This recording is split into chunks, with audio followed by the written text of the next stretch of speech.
Need insurance coverage that's built for speed? Frank Yea's office in South Charleston has your back. Whether you're blazing down the highway, protecting the home you've built, or setting up a legacy for your family, we've got the coverage you need. Auto, home, life, fast, simple, and made for you. Scan the QR code on your screen now to explore all our services and start a free quote today. Lock it in, save it for later, or call us at 304-744-7700 to get started.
Basket can't defend. He's got the outside line for the second part, and he can't hold on. Going the long way around. We're going to be 3 wide for the lead as they all come to the line. Who is going to take it in the end? And here comes Lockwood. He's going to make the move to the outside. Quinn tries to force it off a little bit, but there he goes. It's going to be side by side through turn 1. Will he be able to cover him off? He does.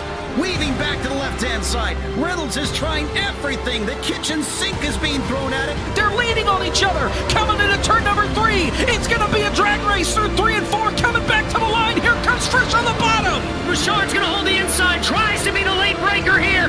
They're going to be side by side through the final chicane. They bang doors, but keep it clean. As they're still 4 wide on the run down into the back straightaway. Demerit's looking for a line as well. What is going on in Michigan?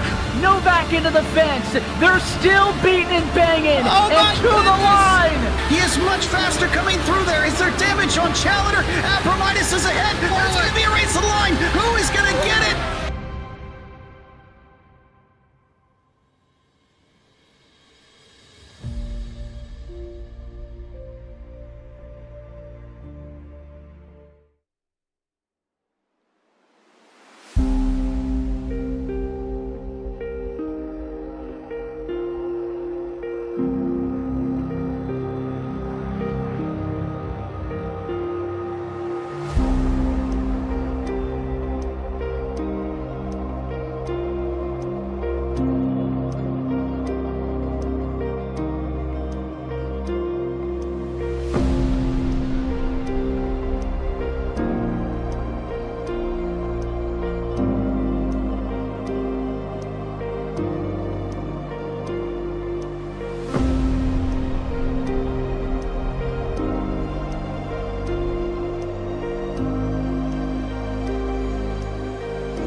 The Lady in Black, the track too tough to tame. Those are 2 of the names that drivers and fans have given Darlington Raceway over the years. The oldest speedway on the NASCAR circuit, Darlington Raceway's egg-shaped configuration has been perplexing racing drivers and mechanics since it opened in 1950 with the inaugural running of the Southern 500. The track was built on an old farm in the middle of rural South Carolina, and its unique shape is the legacy of a minnow pond that the farmer who owned the property wasn't willing to give up. Minnows still swim in that pond 7 decades later, and while lap speeds have risen to nearly 180 miles an hour, a car set up just right for one end of the 1.36-mile oval still won't handle on the other. The fastest lap times are achieved with a compromise. The car isn't perfect at either end of the track, but a talented driver can coax the car quickly enough through both sets of corners. When it comes to the true Darlington legends, however, 2 drivers stand apart from the rest. Dale Earnhardt won here 9 times. You never forget your first love, Earnhardt was quoted as saying. Whether it's a high school sweetheart, a faithful old hunting dog, or a fickle racetrack in South Carolina with a contrary disposition. And if you happen to be a race car driver, there's no victory so sweet, so memorable, as whipping Darlington Raceway.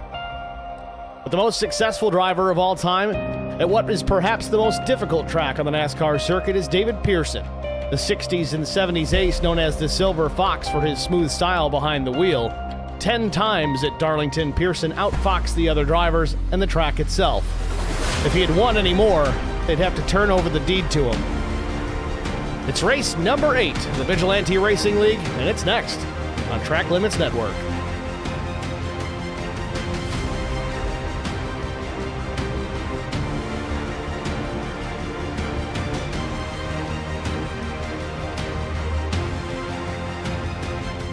Good evening, everyone. Welcome to the virtual Darlington Raceway for race number 8, season 11 of the Vigilante Racing League. I'm Steve Singer with Track Limits Network, joined in the broadcast booth by, well, driver broadcaster Chris Goins. Chris, how you doing, bud? I'm doing well, Steve. How you doing tonight? We're doing good. Thanks for joining here once again. Let's look at the race details. 150 laps, 204 miles, just an extra 4 miles for good measure, I guess. Track temperature, 72 degrees Fahrenheit. Drivers working with a 65% fuel load this evening. That'll give them 35 to 41 laps.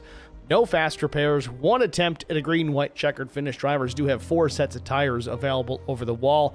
Again, further details on the weather tonight. Little cool, but really humid. 70-degree ambient temp, 98% humidity, but clear skies.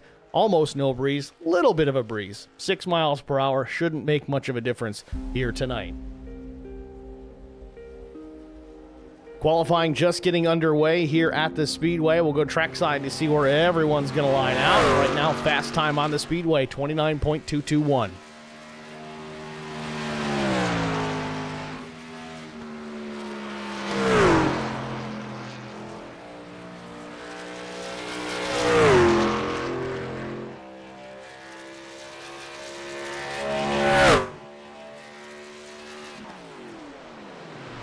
Just like that, Dixon loses the pole, takes it back, and loses it again as Bittner goes 28.973 on his second lap, the 84 at the top of the board.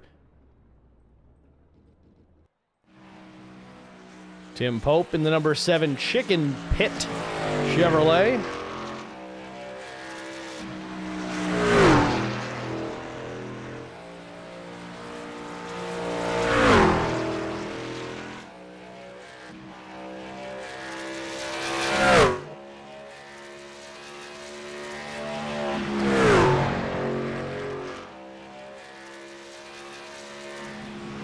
Bittner still the top time, 28.973. Mike Adamson second quick with a 9.95.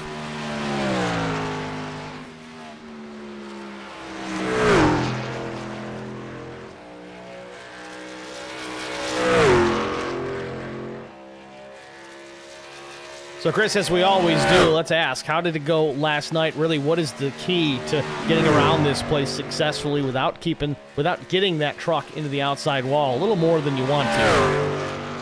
I was going to say, if you're asking me how to do it completely, I don't know. I was in the wall a couple times, but now this place, it's such a drastic difference from end to end. 1 and 2 on new tires, you can almost, with just a quick blip of the throttle, you can almost run flat out with these trucks. 3 and 4 is a much different story. You're heavy in the brakes getting in and just trying to get it to kind of coast through the middle of the corner. You want to let it side up a little bit because you almost want to angle it to cut down off the corner because that wall will sneak out at you pretty quickly. So, but once these tires start falling off around, lap 3 of the run, it seems like it changes considerably. You just got to hold on to the truck coming off the corner for sure. We're still watching Tim Pope here. Of course, he got into that wall, got more than he bargained for with that Darlington stripe, so I don't think he's going to set any actual time here in qualifying. I think he's using this here just as an additional practice session.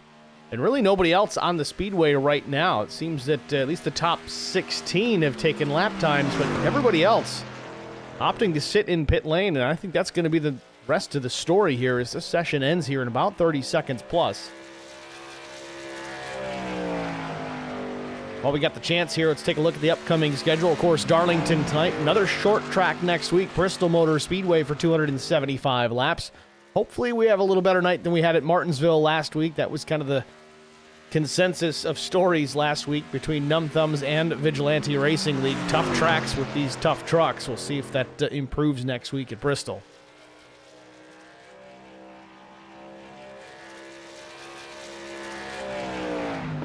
Greg Dobson in the chat makes a point here as well. I think it's a lot of these qualifying or lack of qualifying here is due to penalties from last week being enforced. The drivers just opting to not qualify since they're likely going to have to start towards the back anyway.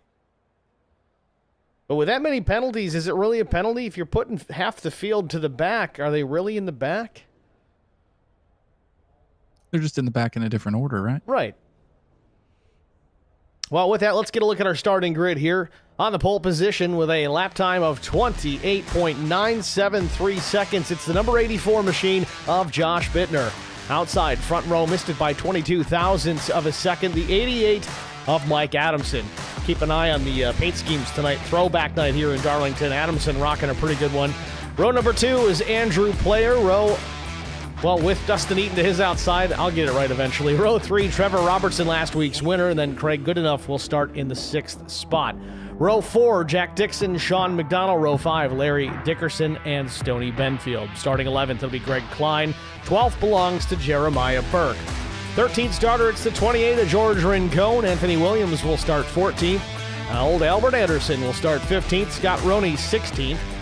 17th starter will be the 7 of Tim Pope. Alan Vaught, 18th. 19th starter, John Osborne. Dave Mayberry in the 20th spot. 21st will be Ricky Wittenberg. 22nd, DW Derek Welch. Missed him last night. Glad to see him here this evening.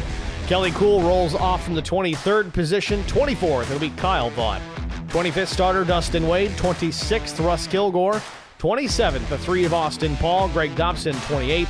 29th will be Andrew Cawthon. Kevin Hunt, 30th. 31st, Chandler Paul. 32nd. And shotgun on the field, it's the 1, 2, 3 of John Gallagher. It's your starting grid here from Darlington Raceway. Field getting gridded up here on the main straightaway. We should be rolling here momentarily.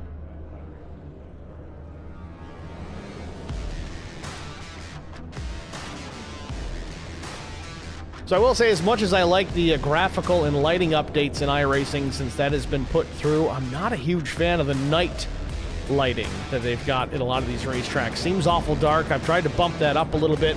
Let me know how it looks on your end. Again, just trying to get some data from everybody else out in TV land.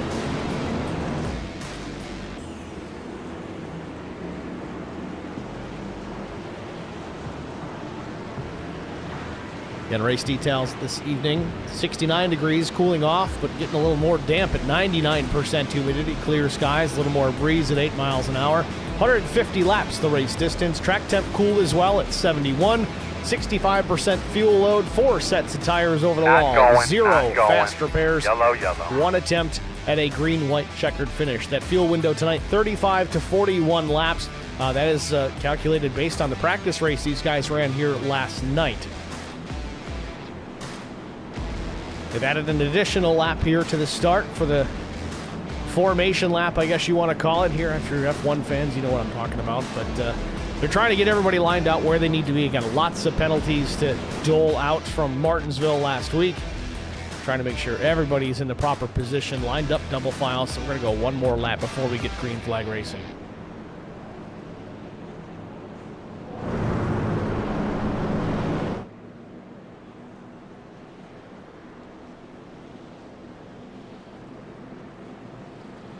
So, Chris, the top 3 finish last night. Obviously, had an incident to start the race off, had to battle back, repair the truck a little bit. I know you talked about trying to keep that thing off the wall the remainder of the race. I know it wasn't perfect, but it must have been enough to keep you up in the hunt for most of the evening. What was the real key there?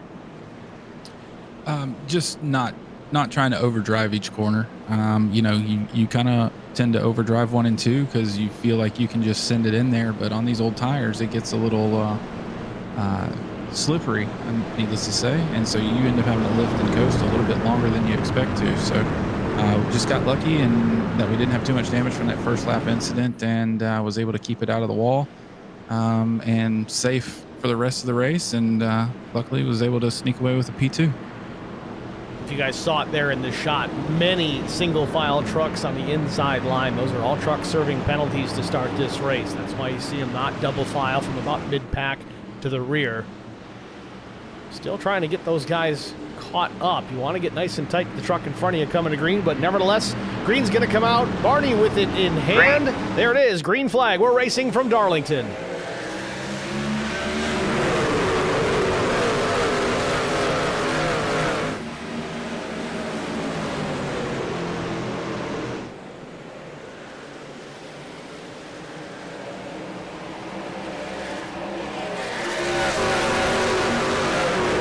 Scott Roney gets a piece of the wall out of turn number 2. Everybody continues on. Bittner maintains the top spot. Player second. Adamson slips back to third. Fourth is Robertson, and fifth now Craig Goodenough, as there's a battle for position with those drivers. Side by side across start finish. Goodenough looks to the inside.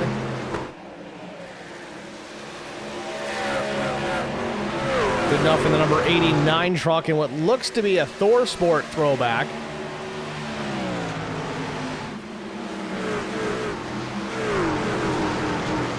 Robertson again, last week's winner, maintaining the 5th position in the 6th truck.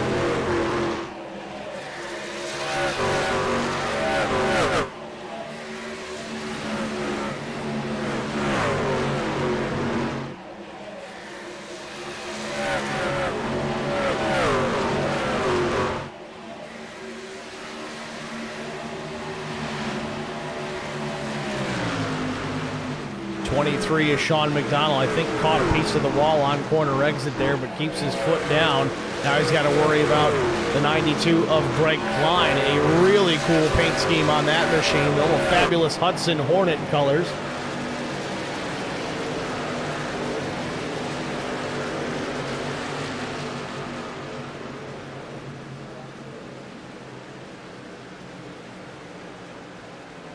Jack Dixon, of course, in the Lowe's number 48. Jimmy Johnson in the 29 goes around. Just as soon as I go to him, he gets turned. We stay green, though. Mayberry drives away. Some damage on his machine. I think, I could be completely wrong, but I feel like, no, is that a Blaney throwback? A Dave Blaney throwback? I can't remember. Yeah, I can't. I was sitting here trying to figure out the same thing as well. Kind of saw it happening live. I don't have any indicator of it actually happening on track, so unfortunately I can't show the replay for you, but you saw there was some contact made, right front towed out half a foot, never mind inches. Mayberry's going to have a long night ahead if he doesn't just park it here. Back out front, though, Bittner continues to lead. Player second, Adamson right there on the tailgate.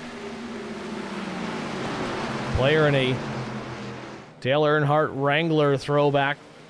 Adamson, of course, showing the Dale Jr. Budweiser 8 colors. With the 88 on the door. Good mix.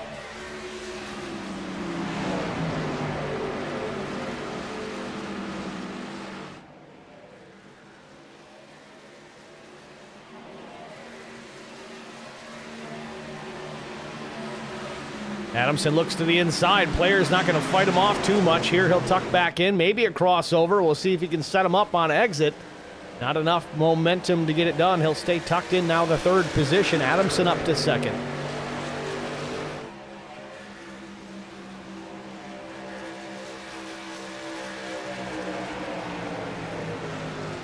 One thing I did notice last night in that Numb Thumbs race is driver Brian McCann was setting up his passes, getting most of them done into turn 3. Is there a particular rhyme or reason you think, Chris, that was a good way to do things? Is it just what he was comfortable with, or is it really just a great place to pass compared to maybe getting into 1?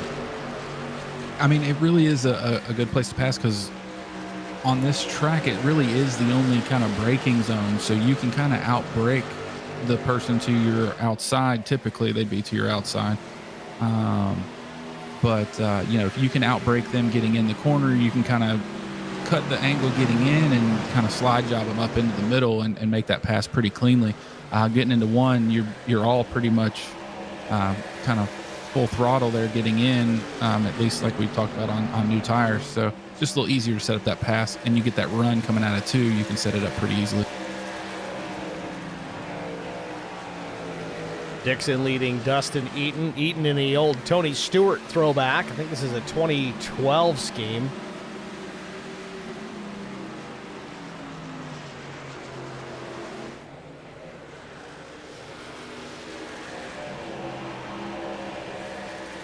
Larry Dickerson in his own throwback. Gotta love that. Variation of a Tony Stewart or maybe even a Joey Logano Home Depot scheme, but he's got his own sponsors on there looking good.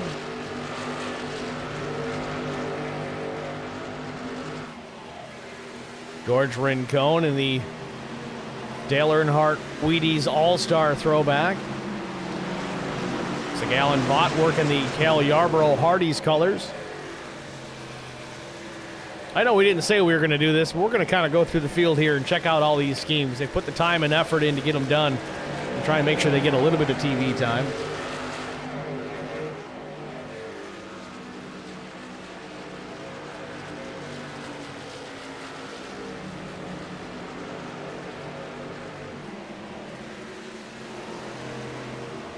Scott Roney in his typical 023 colors. Ricky Wittenberg. I'm really not sure the throwback here, if it even is one, but it is painted up much like Trevor Robertson. Very similar scheme. DW has been in a throwback every week this season, so that's okay. Dustin Wade and Bobby Hamilton Sr. colors, the Country Time Lemonade to Silverado. Things unchanged out front. It's still Bittner and Adamson 1-2. Andrew Coffin in the 10. I think this is another Cal Yarborough throwback. It's got to be a 70s one, though. John Gallagher in the PBR colors. I don't know if this is a throwback, but who doesn't like a ice-cold pounder in a can? PBR pounder, that is. Anthony Williams, I think this is the week after we lost Earnhardt scheme that Harvick ran at Atlanta. Might have been Atlanta. Yeah, Atlanta. Kyle Vaught in the Chicken Pit colors. Second Chicken Pit truck we've seen tonight. Kelly Cool, looks like that's a Harvick throwback. Greg Dobson, just an old Tim Hortons scheme. I don't think this was a legitimate scheme from the series at all, but either way, I guess it is a bit of a throwback. Greg, of course, from Canada, so you got to support the Tim Hortons. We got them here in New York, too, so it's okay.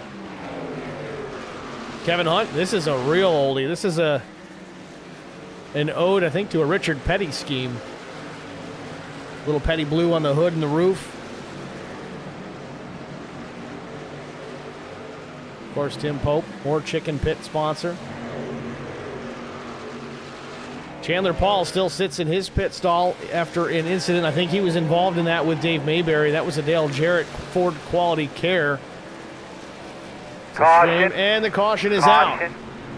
Bud, tell me about your car real quick. Trouble here on the front stretch. Multiple trucks involved here. It doesn't look like a major incident, but it does put us under the yellow for the first time tonight. Osborne trying to get righted here.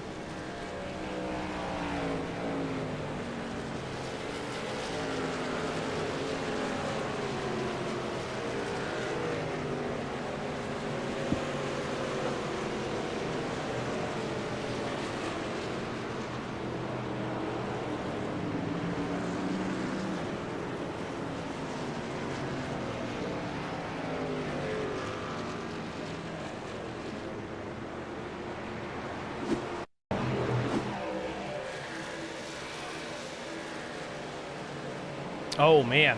Osborne looks like he just came up a bit into Jeremiah Burke on exit of 4.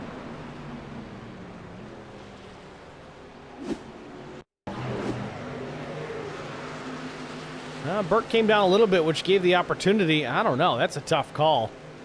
Does look like Burke might have gotten into the right rear there while he got back to the power. I don't think it was intentional by any means, but nevertheless, they met in the middle and you see the results.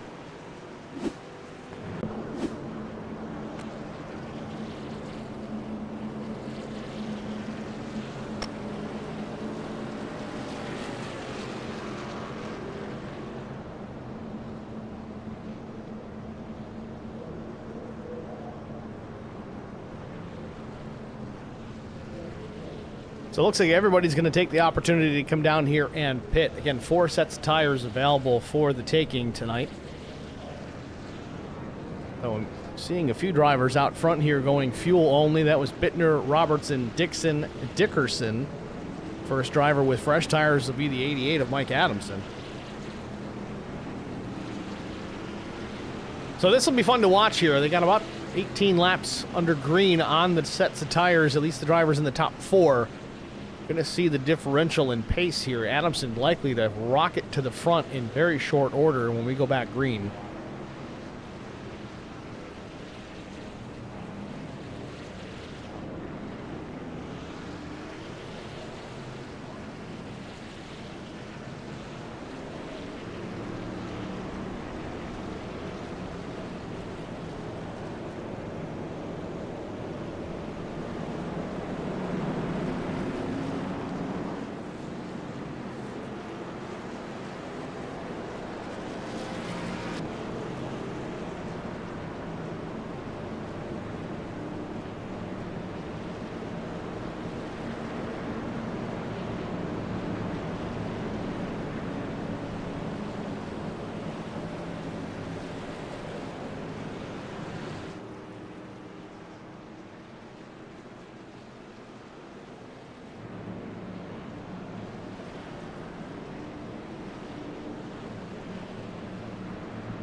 Ready for the restart here. Be lap 21 when they cross the line.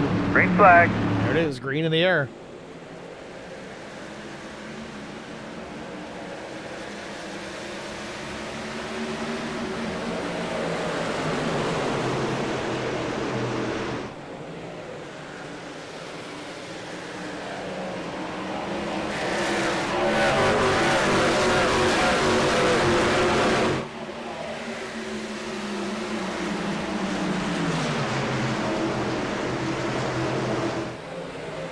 Bittner out to the race lead for now. Robertson second. Then it's Dixon, Goodenough, Adamson. Again, keep a close eye on that 88 truck. Once he gets some clear space ahead of him, take advantage of those new tires.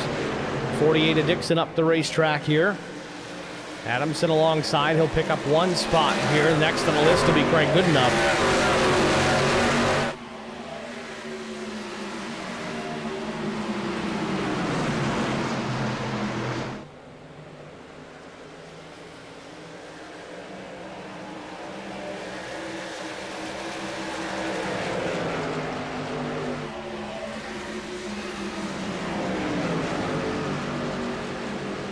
Last lap for Bittner was a 29.93. Adamson ran a 30.37, so not quite seeing the real tire advantage yet. Kind of surprised to see that. It seemed like last night there was almost a second and a half, 2 seconds of fall off, even after a short amount of time. What do you think on that, Chris? Is that really going to come into play, or is it just not as pronounced given that we're running under the lights tonight?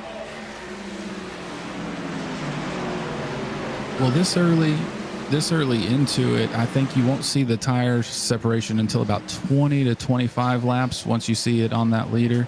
I think once you hit that mark, I think you'll notice a big drop off at that point. At least that's what we were seeing last night. Adamson's going to make the move here for a third, gets clear of Robertson. Robertson may lose 2 out of this. His player gets to his inside. Might lose 3 as here comes the 14 of Dustin Eaton.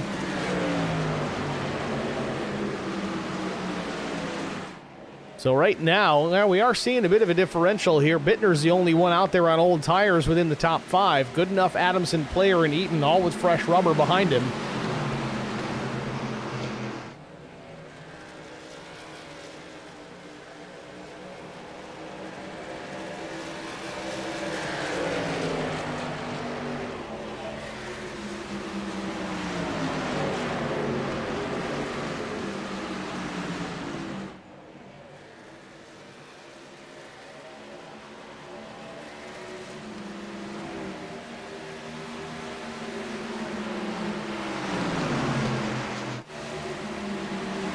Comments into the chat on that topic. Tom jumps in and said, I think last night's track temps were also much higher. Yeah, that's kind of what we were thinking with tonight being under the lights.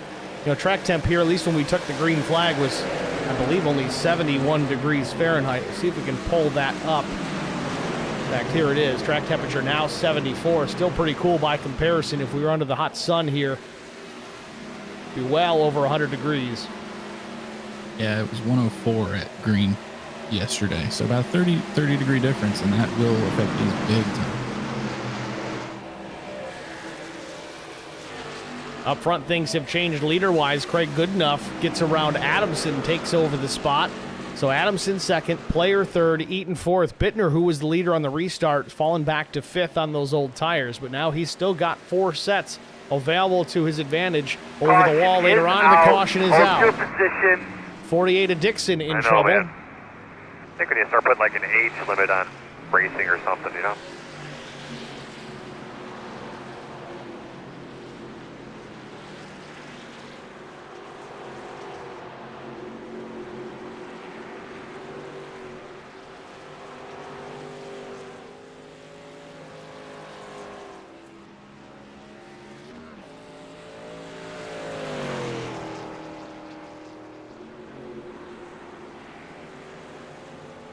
Well, let's take a look what happened here to the 48. Put us under caution the second time tonight.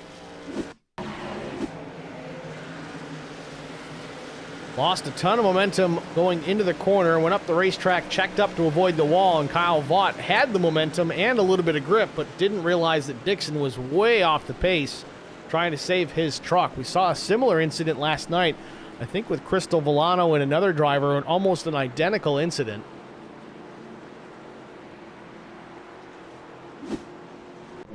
And look at this, pit stops.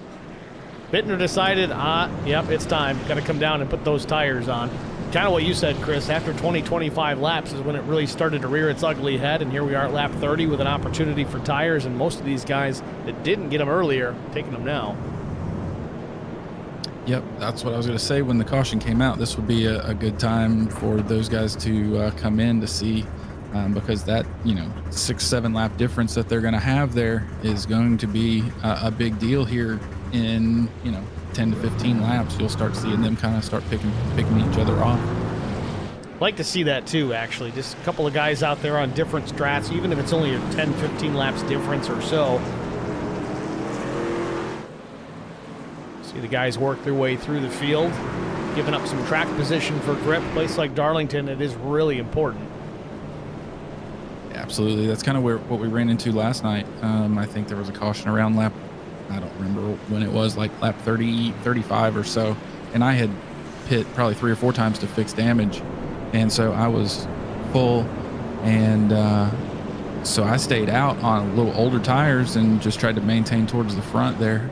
And while the other guys were coming through the field. So left me an open set of tires there at the end that proved pretty beneficial too.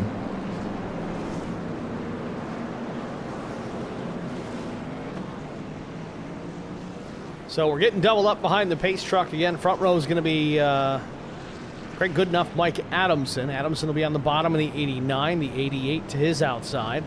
It'll be Andrew Player, Dustin Eaton, Albert Anderson working his way forward. And looks like we've got a truck at the bottom of the racetrack. Might have expired an engine. It could be John Gallagher. No, he pulls away. I definitely heard someone pop a motor. I don't know who it was, but nevertheless, their night probably done. Now, is this a wave around truck here? Gallagher. Well, now I'm really confused. Gallagher slots in front of the race leaders. We're getting ready to go green. They should wave this off.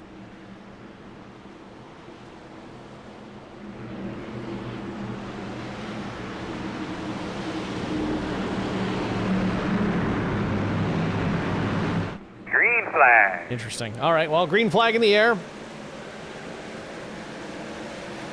Terrible restart for Adamson. Player's going to take full advantage, get to the inside, take the second spot down at the turn number 1.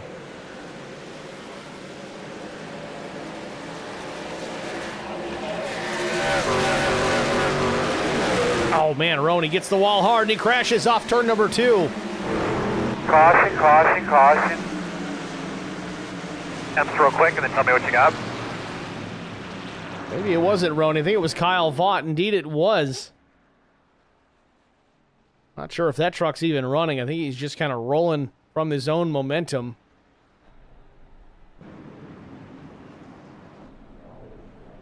He is towed to the pits. Let's take a look what happened just a moment ago. Now, well, Roney hit the wall, but Kyle just wrecked off at 2. So that was half right. Chandler Paul confirms that the engine expiring was his vehicle in pit lane. So that answers that question. So was there contact here with Kyle, or did he just lose it? I think he just lost it.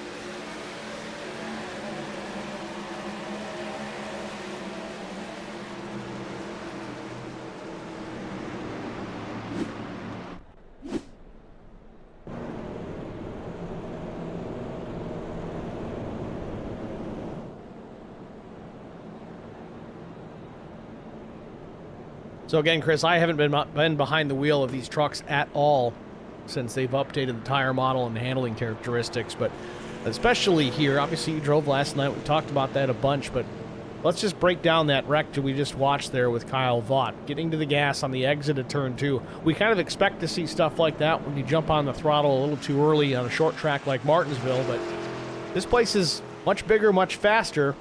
Is it still kind of the same effect, though? Yeah, very similar. So you definitely carry speed through the middle, off throttle a little bit more than you anticipate. You need to anyway. And so if somebody gets in the gas too much, too quickly, you kind of push up to the wall. Naturally, you push up to the wall to keep it off there. You crank more wheel into it. And then about the time it starts to catch and pull you back down off the wall, it just snaps loose on you, especially out of 4 we noticed was really bad. But it just kind of snaps loose with that extra wheel input, and you go around and can't catch it. You're lucky to kind of keep it off the wall if possible. Sums it up perfectly. Going back to the chat here, we got Tom again. And how are you capturing Gones' audio for the broadcast? Sorry, I'm an audio nerd. Well, just the same way we do when we interview the drivers post-race. They jump into Discord and we just pull the audio channel out of Discord. I've got it on a small 4-channel mixer that I can play with. Maybe he's asking about your mic, Chris. What are you on? I've got a Blue Yeti. If you ask me what model, I'd lie to you and make one up because I have no idea. But is it the one I sent you? No. Oh, I sent that one to Millet. Yeah, no. But I've got it running through the G Hub, and I've kind of messed with some settings there too. So there you go, Tom. Nerd out on that one. All right, caution about to wrap up here. We're going to get our 3rd restart of the night. Pace truck's going to head to pit lane.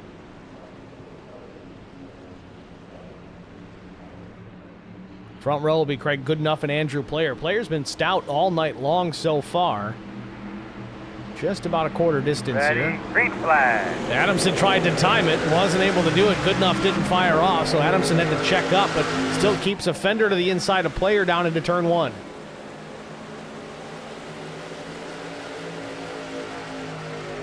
Adamson hangs on to the 2nd spot. Goodenough with the lead off turn number 2. Trouble off turn 2. It's Stoney in trouble, and we got a big wreck. The 92 goes around. Greg Klein in trouble. Still no caution. We saw this last night, too.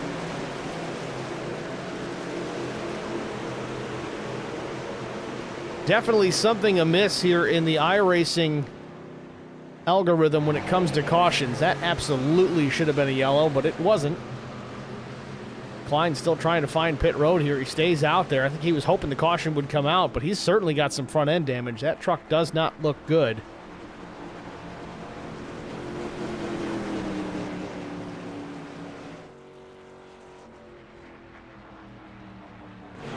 Stoney's out there still. He was the one who was dirt tracking it out of the corner that really what tricked that off.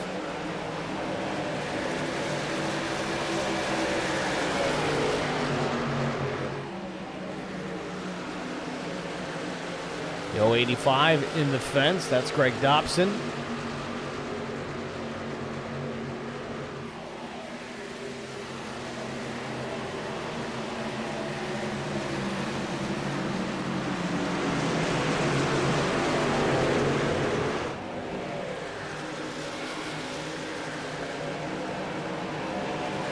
I will say that after that incident, Stoney's still trucking his way back through this field, picking off the positions that he lost in that incident.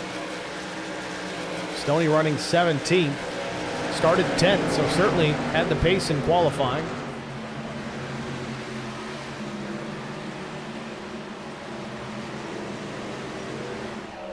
Back out front, still good enough in Adamson, a truck length and a half, maybe two between the top two. Adamson about 5 tenths up on Andrew Player. Again, everybody there within the top 7 made their pit stops at lap 18. Fresher tires behind him. Bittner runs in the 8th position. So does Alan Vaught in 9th with the newer tires.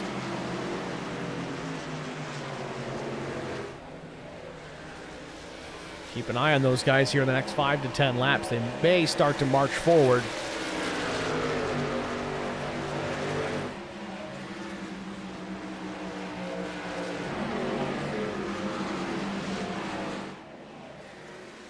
Tom in the chat again says, it sounds good. Compression is dialed in great. So I guess we finally got your audio woes figured out there, Cones. It only took us like 4.5 weeks. Right? I will say this. I don't mind talking about stuff like that. It doesn't necessarily have to be race-specific chatter. Like I said, just keep it PG for the kids. But, I don't know. We'll address most topics.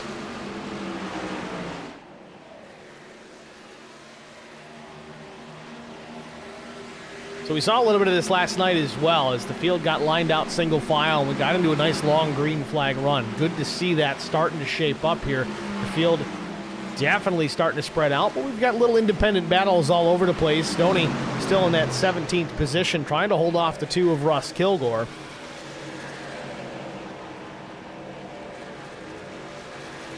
Sean McDonald in trouble. He might have got a big piece of the wall in the middle of 3 and 4. He's way off the pace. McDonald back in the 21st spot, way down on the apron.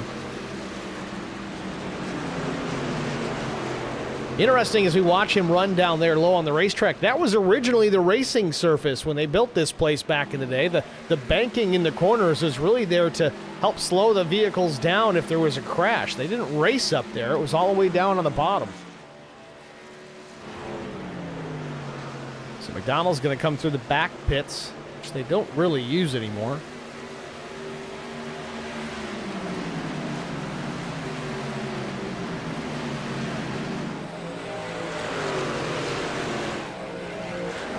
And Albert Anderson gets a spot from Justin Wade as Wade ends up in the fence.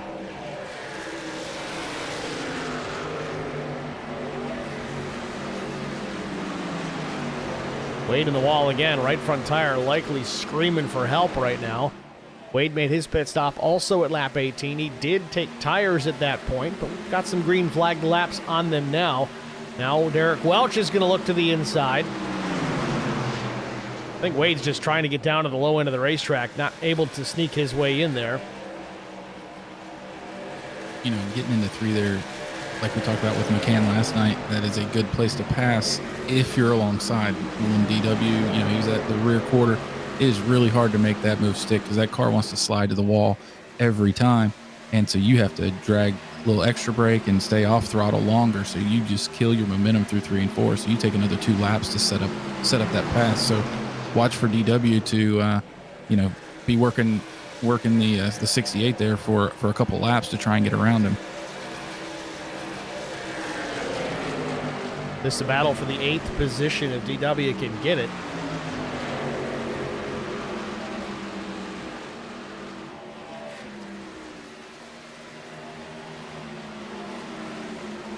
Welch gets the wall now. He may open the door. Hit the wall again here as Austin Pauls to the tailgate of the 21.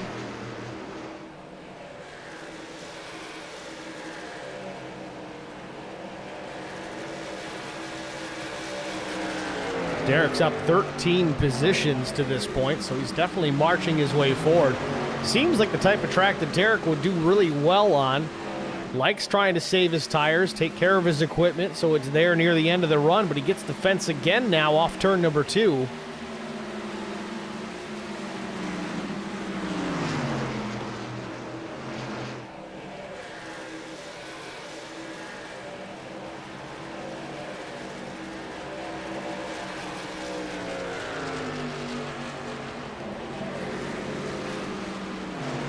Albert Anderson now in the fence. Going to pay back the favor to himself here. He passed the 68 of Wade the same way as Wade got into the wall, but now Anderson does the same.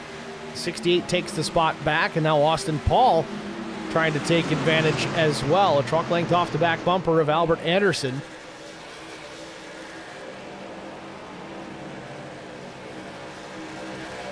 .50 laps in here from Darlington, 1/3 distance. We're going to step aside here, going to track limit side-by-side break. Stay with us. We'll be back after this.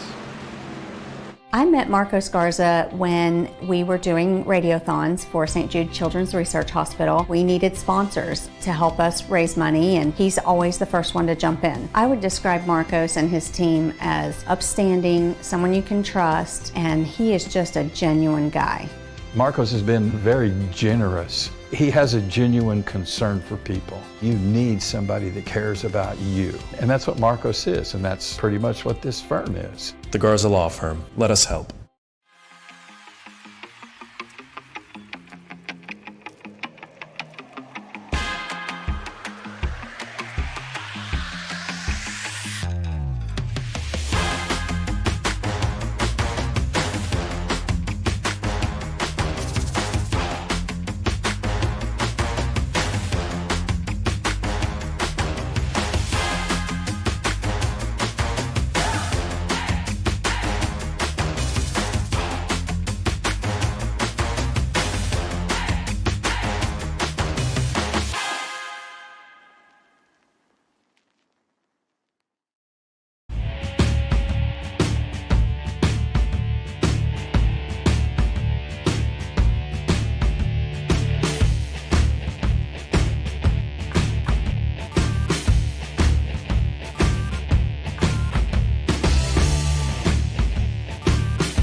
Back a little bit early here at Darlington Raceway. Green flag pit stops getting underway. Craig Goodenough from the lead. First one to head down for service. Dustin Eaton and Andrew Player going to do the same.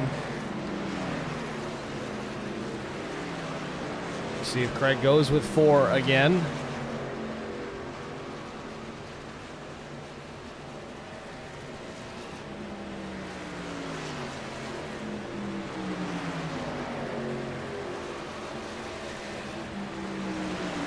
Good enough down and away, 14.3 seconds. Good stop for Craig Goodenough.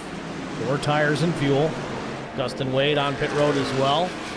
It's the country time number 68 to the attention of his crew.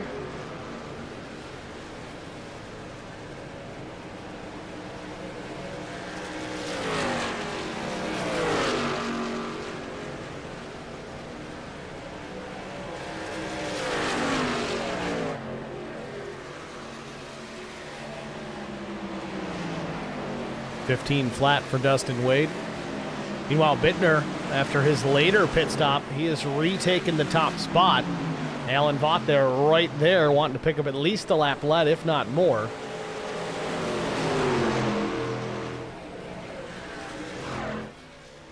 Vaught gets there to the outside. Lap led by Bittner still, but down into turn 1, Allen's there.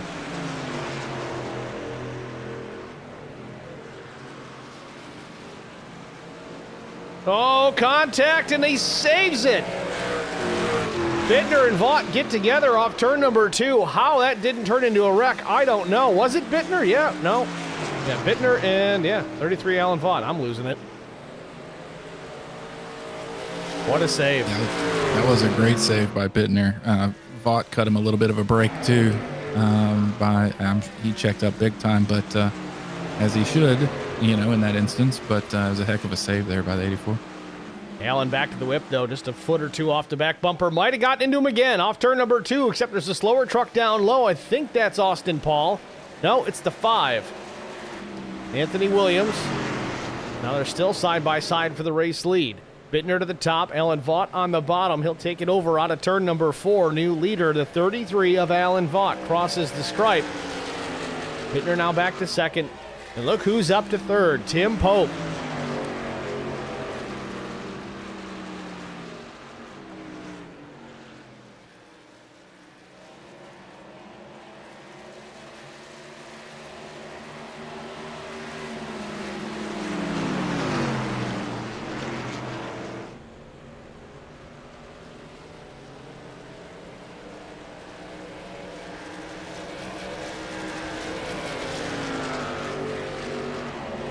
So top 5 now, Alan Vaught, Josh Bittner, Tim Pope, Austin Paul, Scott Roney.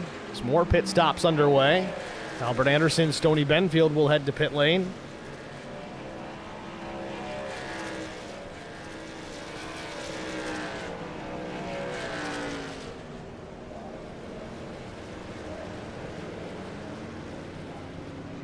Dave Mayberry going to come back out and try to turn some laps, pick up some spots.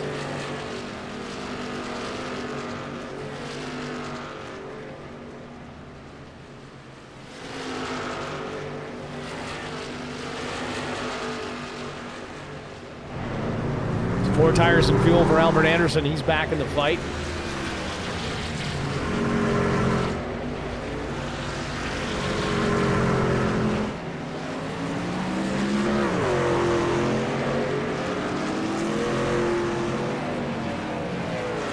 George Rincon into his pit stall. Might have to back it up a hair. Nope, got away with it.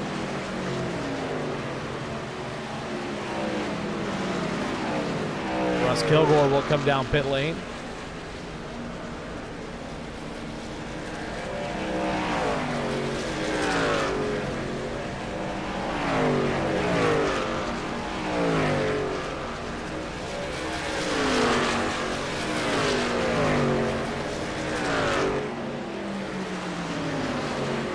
So back out front, Alan Vaught really putting some distance between himself and Josh Bittner has put Derek Welch a lap down.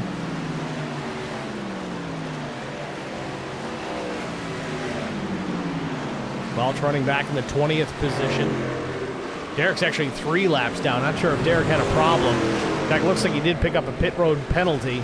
It's 51 plus seconds in his pit stall, so that's typically might have been fuel only or right sides and a 40-second wait and hold.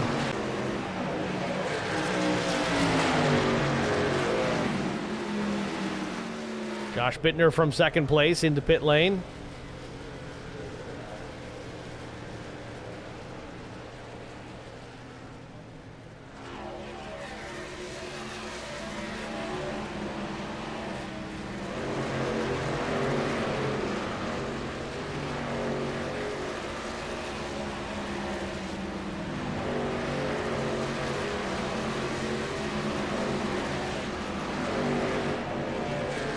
Bittner will put on 4 tires now. Alan Vaught comes to pit lane. Tim Pope inherits the race lead.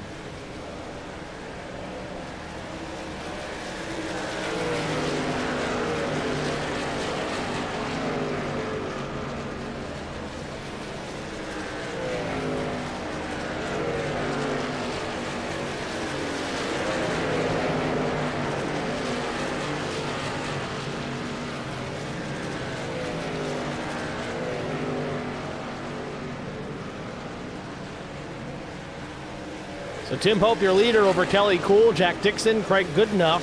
Only 4 trucks on the lead lap right now, so let's pray we don't get a yellow.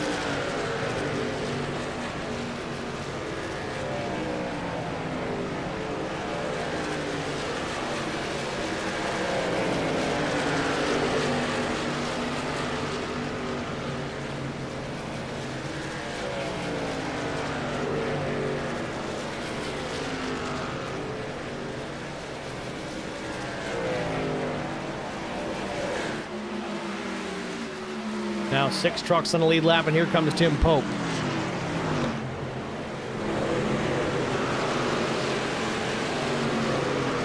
So this will send the lead over to the 48 of Jack Dixon. Dixon was back 22 seconds.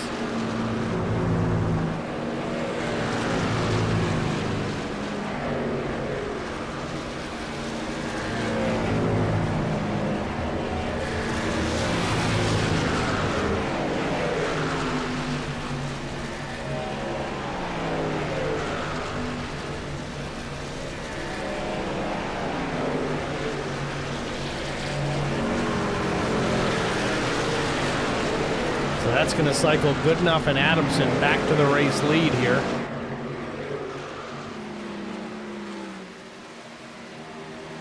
Goodenough and Adamson on very similar strategies right now. Both have made 2 pit stops. Most recent one coming for Goodenough at lap 55. Adamson a couple of laps prior. Faster stop, though, for Adamson by about 1/10.5.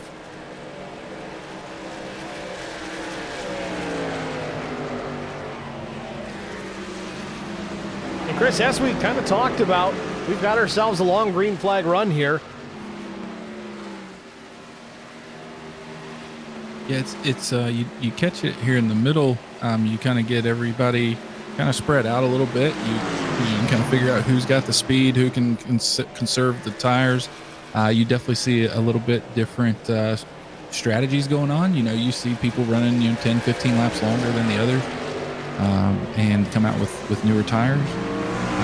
It's just a lot of cool parity that comes with Darlington. Just the difficulty of the track, the different strategies and things like that. And then, towards the end, like last night, you may see a couple of cautions in a row, bunch everybody back up, and you kind of figure out what you got at that point for sure.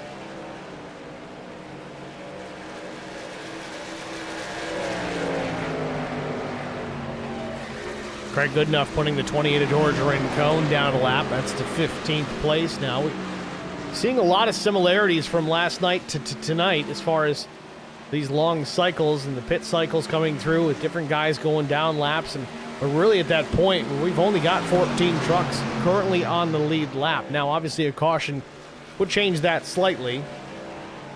Wave-arounds and lucky dogs and the like.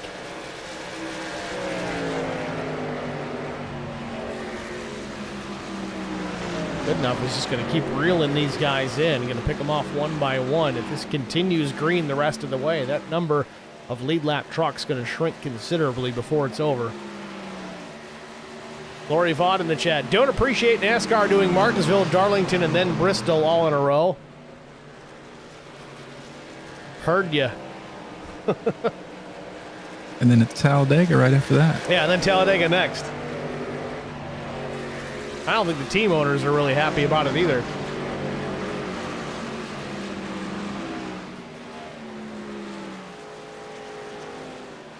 I think I feel. VRL and Numb Thumbs run the same schedule. Yeah, Tuesday's a preview for Wednesday, usually.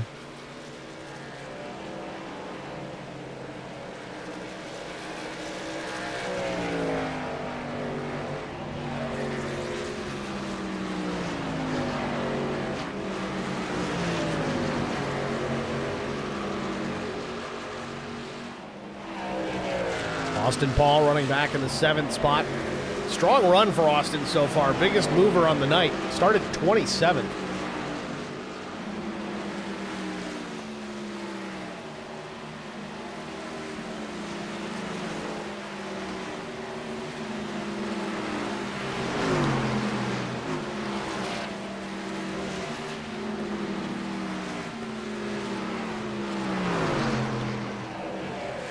Tim Pope out there with the freshest tires of the bunch, I believe. He made his pit stop at lap 69. Jack Dixon did the same, but Dixon's back in the 17th spot.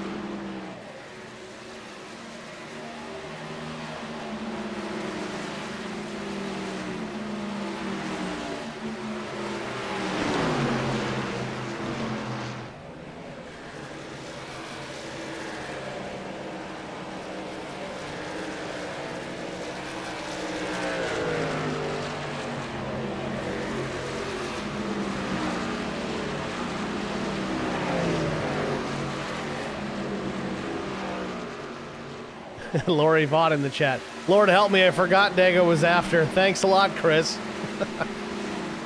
Hey, glad to be the bearer of bad news. Larry Dickerson in here as well. Says just my luck, have speed and didn't even make it to halfway. Tough break for Larry Dickerson as he is now out of this one.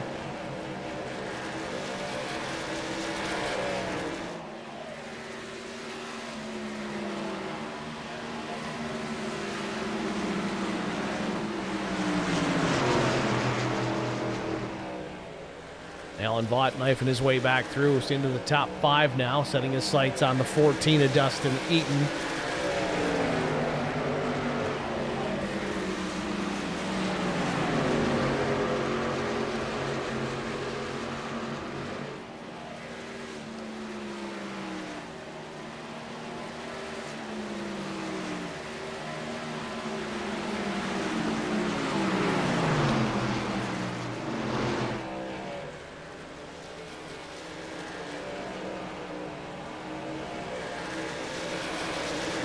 Dobson pulls to the inside and makes way for the leaders.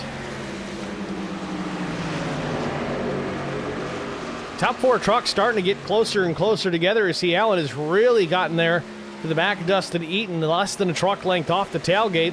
Then Adamson's not too far further ahead either. Now move to the inside into 3. Allen's going to take the 3rd spot without a whole lot of effort. May get 2nd here quickly as well. His tire is much newer than the top 5 trucks. He came down at lap 66.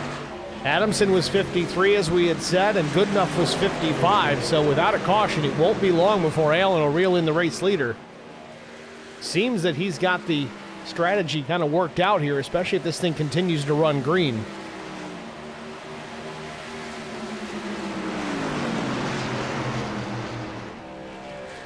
We got Chandler Paul in the chat, says, well, my throwback didn't last long, but there's so many good ones out on track. Think I'm going to go into the infield with a camera. Sound like me, Chandler, except the last time I was in Darlington, I got into the moonshine a little too heavy, and I ended up passing out through the entire cup race.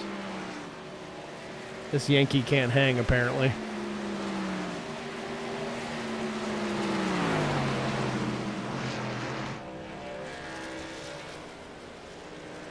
So Allen's out of turn 4 here. Craig Goodenough just about to cross start finish. We'll see how that deficit shrinks lap after lap. Allen's last lap a 30.34. Craig Goodenough a 31.05.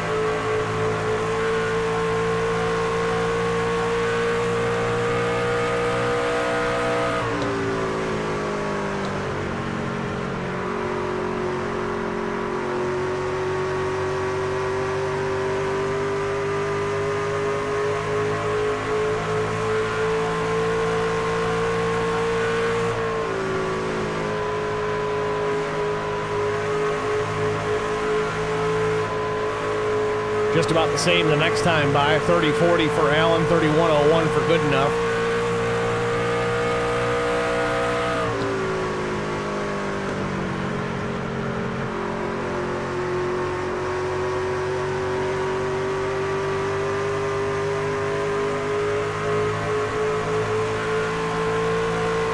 And there it is, folks. That really is the difference. There's 10 laps separating the age and tires, 11 laps if you're going to be real specific, between Alan Vaught and Craig Goodenough. And you see it, 6/10 the previous lap, 8/10 the next lap, and Allen is there.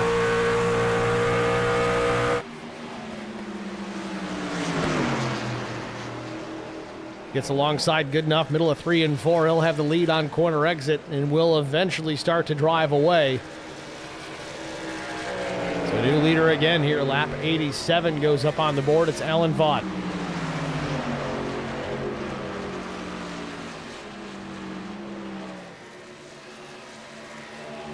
Mike Adamson's in the pits. 4 tires and fuel for the Phoenix Racing number 88.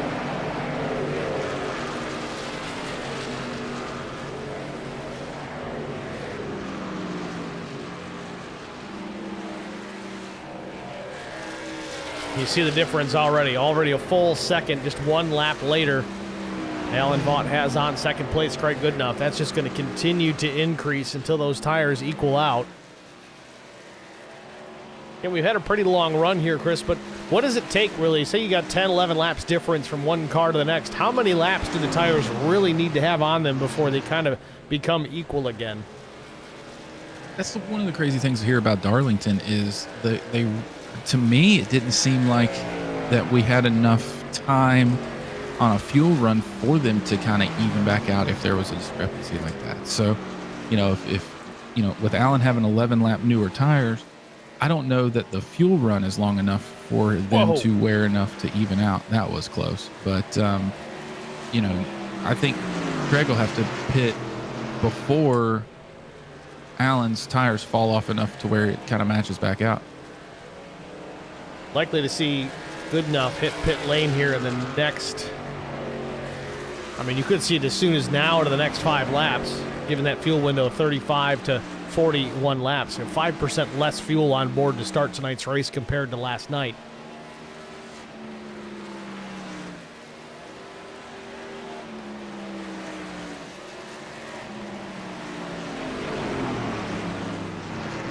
And there it is. Here comes Craig Goodenough to pit lane. Ooh, a little squirrely on entry, but gets her woe down, keeps it straight.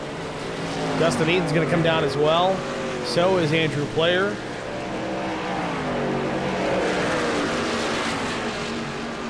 That's one thing I'm commending these guys on is this is one of the hardest pit roads to actually get onto because of how far it kind of juts out into turns 3 and 4.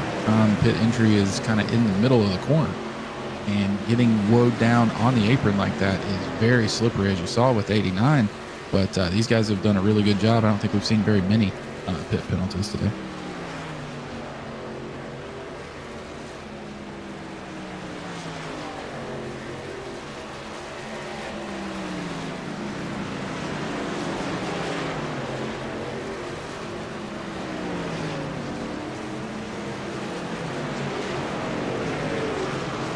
Goodenough down and away, 4 tires and fuel again, 14.80 seconds. He'll rejoin in the 15th spot. Alan Vaught all on his own with the lead over Tim Pope in second, 8.4 seconds the advantage. And again, Alan's going to need to pit here relatively soon as well. Dustin Wade, Andrew Cawthon, they're both going to hit pit road.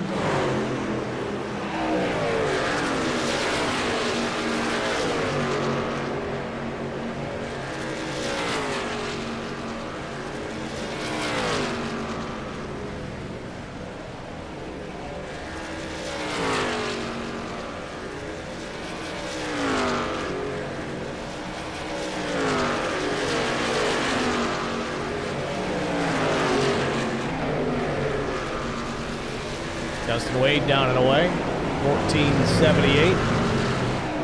Andrew Cawthon about a tenth slower, and you can see the difference between the two.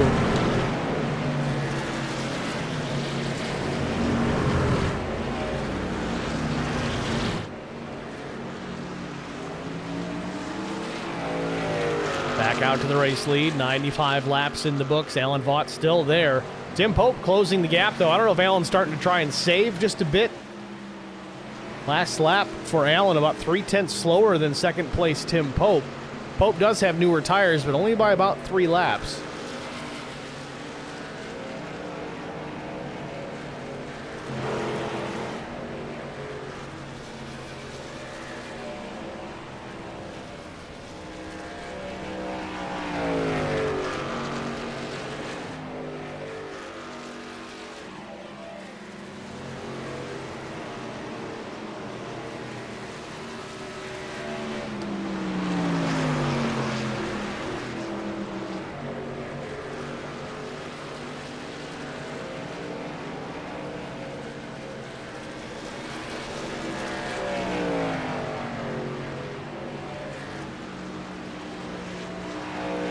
Still probably about 5 to 10 laps away before we see Alan come down to pit unless he decides to shorten this one up. I don't know if he can really stretch it long enough to make this on one more stop. Again, that fuel window, we're expecting about 41 at the max. Coming up on the 2/3 mark of this race. It's going to be awful tight. Even if he stretches it to the very bitter end, I still don't know if there's enough. At least if it goes green to the end.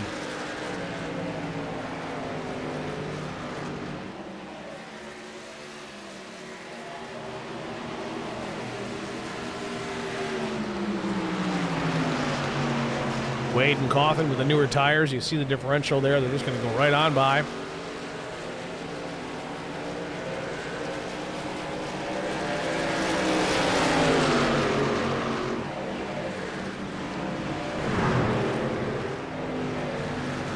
You know, this is one of those places, Steve, where you can conserve a lot of fuel, actually, because as the tires wear, you have so much off-throttle time that, you know, that's every time, a little bit of time that you're off throttle is more fuel that you're saving. So, you know, even through 1 and 2, when you're typically, you know, foot to the floor through 1 and 2, as the tires age, you can you roll through the corner a lot more off throttle. So, you know, I don't know if he is trying to stretch it to try and make it on one more stop. I think it, like you said, I think it will be close, but you know, this is one of those places where it is a little bit easier to do than some of the ones that you're, you know, in the throttle all the time. Here he comes. Alan Vaught drags it down to the apron of the racetrack. Now, my guess here, I think he's just kind of resided at the fact that he knows that he can't save enough to make it on one more stop. He's just going to might as well come down now, take the tire advantage, cross his fingers for a caution. This would be his 4th stop. I don't know if he's taking tires every time, but this may be his last set.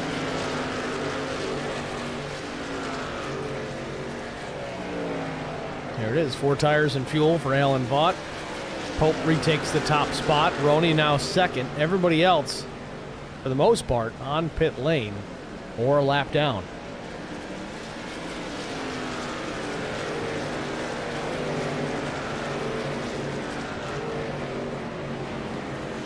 So Alan heads back out, 14:45 to stop. Tim Pope now going to come down and do the same.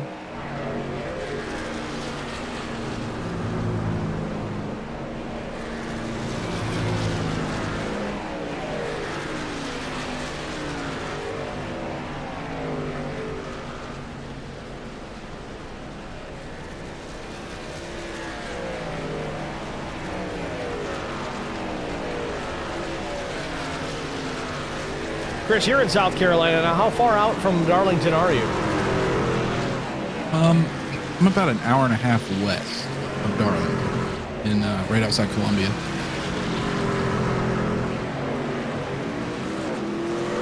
I definitely plan on getting there to a race pretty soon. Maybe even try, you know, Labor Day weekend this year. But you know, I'm kind of right in the middle. I've got Atlanta pretty close. Charlotte's super close, and Darlington, so I'm kind of right in the middle of a few decent tracks that I can go and visit.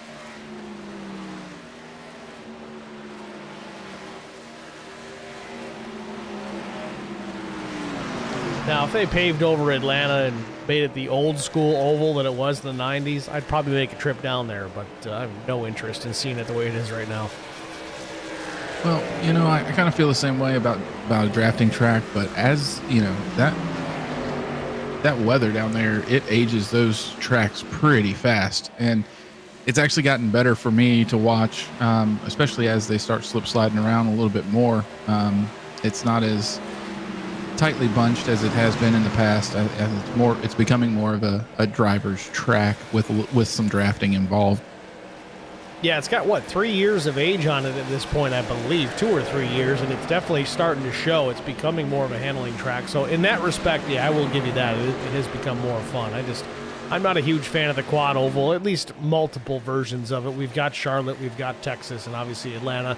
I know back in 97 when they reprofiled that track completely, it was lightning fast. I think Bodine was over 197 miles an hour, and that was before they added this new banking. But I don't know. Maybe I'm just a nostalgic type. I like the old layout. There's that straight-up oval that they ran back in the early 90s. Yeah, that was a fun one to watch. Like you said, the speed of those cars going around, it was just... they were on another level when it came to speed at that track. Well, 106 laps in here. Mike Adamson leads Craig Goodenough, Dustin Eaton, Alan Vaught, Andrew Player. We're going to take our final break here. It'll be a side-by-side break, so if something crazy happens, you won't miss it. But stand by, stay with us. We'll be back after this. I met Marco Scarza when we were doing radiothons for St. Jude Children's Research Hospital. We needed sponsors to help us raise money, and he's always the first one to jump in. I would describe Marcos and his team as upstanding, someone you can trust, and he is just a genuine guy. Marcos has been very generous. He has a genuine concern for people. You need somebody that cares about you. And that's what Marcos is, and that's pretty much what this firm is. The Garza Law Firm. Let us help.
Back at Darlington Raceway, 113 laps up on the board, nearing the end of this one. If we run green all the way to the finish here, likely going to see more pit stops. One more for fuel before it's all said and done.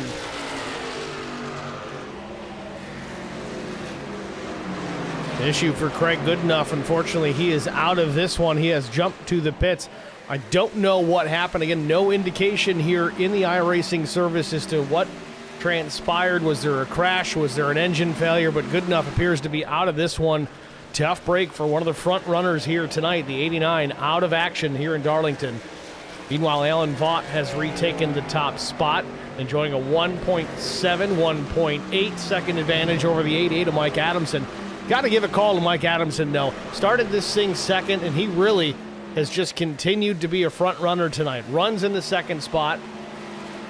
Healthy lead over Dustin Eaton, Tim Pope, and Andrew Player. All those top 5 trucks really have been solid all night long.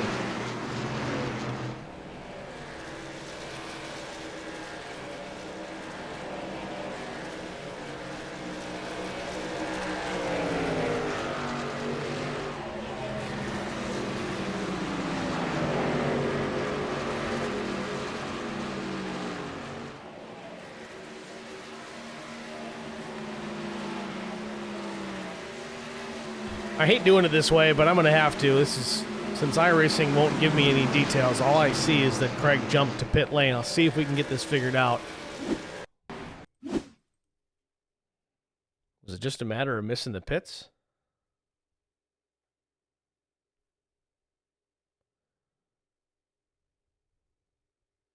He hit the wall pretty good. Bit of a tank slap. Yeah, he might have bent the right front. Yeah, he did. You see the right front's towed out pretty bad there.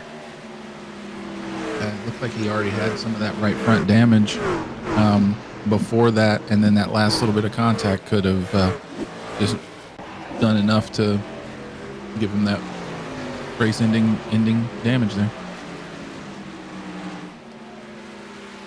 Tough break for Craig Goodenough. Had a great night going. What's the comment I saw last night? It's the lady in black that decides. That is very, very true.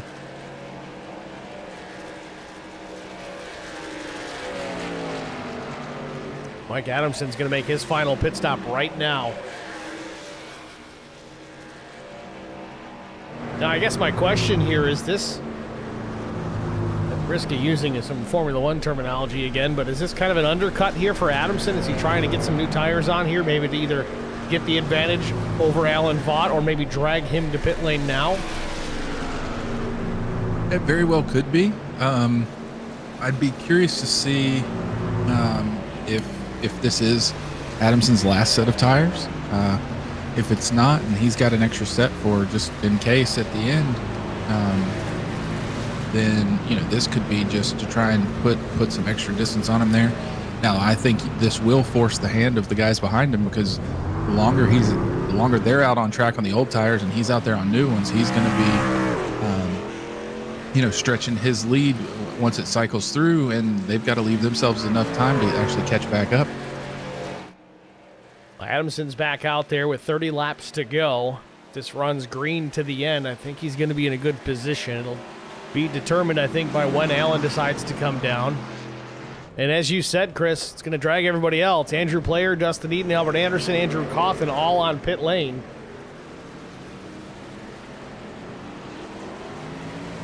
My guess is what you'll see Allen do is I would bet you'll see him pit in around 5 laps or so, 3 to 5 laps. I think I think it looks like the last time he was on pit road was lap 100. So I think he'll probably split this last thing in half here and come in around lap 125, 128, something. Another driver perspective in the chat. Josh Bittner says, not hard to get wheel damage tonight. Got some of my left front when I was turned, and it rendered my truck undrivable. Yeah, once you get a little bit of damage on these trucks, I don't know what it was here. I ended up, after that lap 1 incident that we had last night, I got about half of the damage fixed. I had about 20 seconds left, and the truck was, like Bittner said, it was just undrivable. I could not, for the life of me, have any speed and hold on to the thing. So, but once I got it all fixed, everything, it drove fine.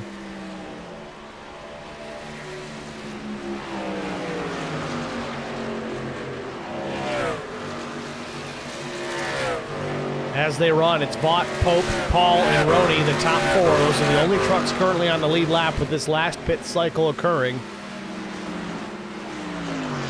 Should get some more to cycle back through the lead lap once those top four decide to make their pit stop, but it's just a matter of when.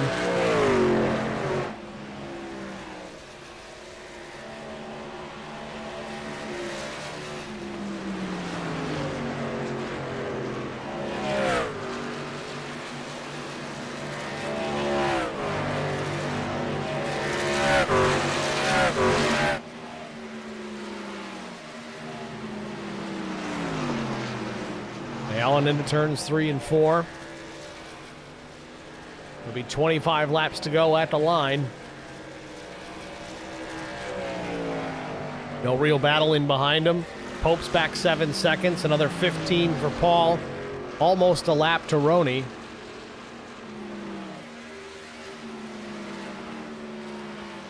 Kilgore, Dixon, Mayberry in the pits.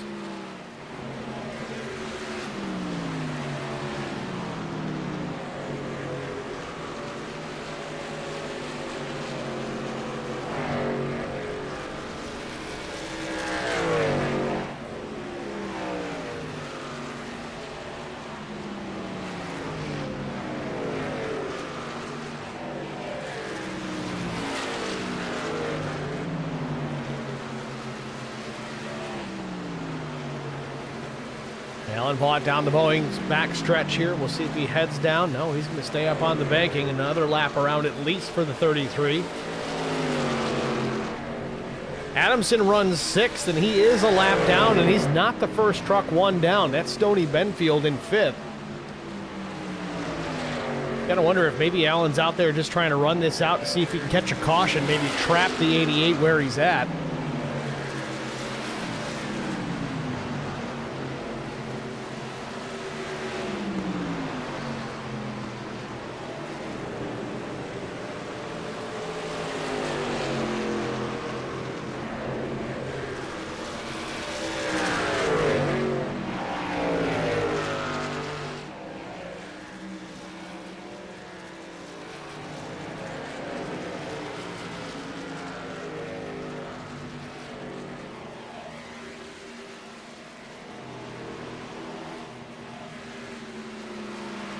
Andrew Coffin got in the fence there just a bit in the middle of 1 and 2. You saw the sparks fly.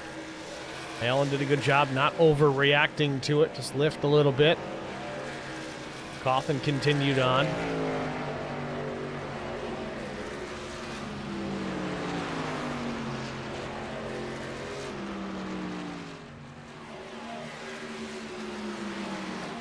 We got Mr. Chachi88 in the chat, says tonight was the first time I've ever had too much damage, and iRacing said they wouldn't fix it.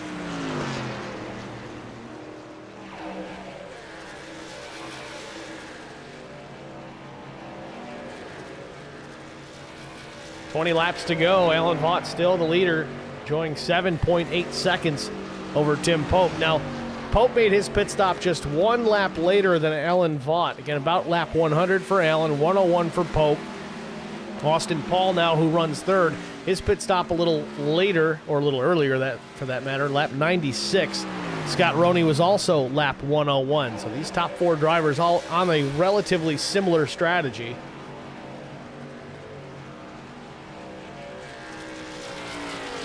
Adamson now into the top 5 here. First truck 1 lap down. So the theory of trying to trap him a lap down with the caution, not going to work out now as Alan Vaught continues to lead. Still waiting for him to come to the attention of his crew here for some fuel. And that might just be all that it is. He might be running this out now. Here he comes.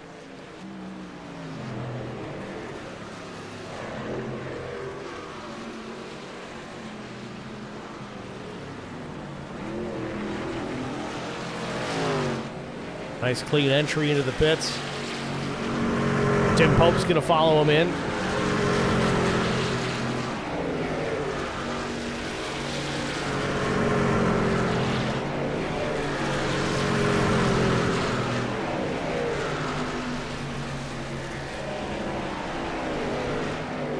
Right side tire change. He still had a set lay-in. Paul takes over the race lead. Roney now second. Pope stops in his pit stall. He'll get pit service. Alan Vaught down and away, 14:78 the time.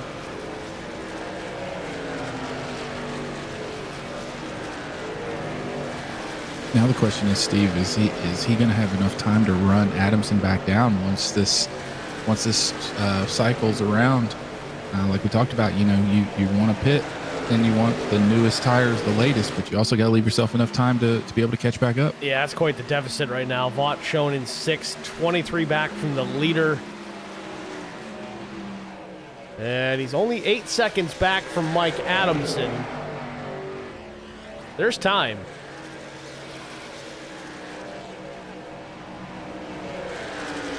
Whether he wins it or not, I think he might have waited just a little bit too long.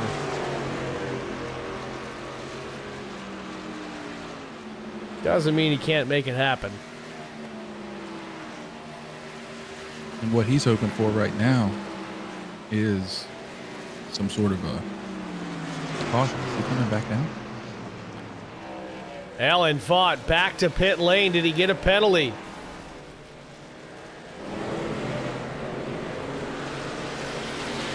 I don't know if it was too fast on exit or a blend line violation, but Alan Vaught, the class of the field tonight, with a penalty late.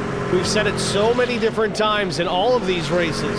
Don't beat yourself, especially when you've got the truck, you've got the pace, you've got the strategy, and it all comes unglued here at the end at Darlington with a pit road penalty. Alan Vaught parked in his pit stall here, having to serve this one late. His chances of victory have gone out the window. Scott Roney now, the race leader. Adamson second. Adamson back by about 11 seconds. Roney in a good position here, but he still needs to make a stop too. His last pit stop, lap 101. Tires or otherwise, he's going to need fuel, so Adamson likely to inherit that top spot when the 023 Fireball machine heads to pit lane.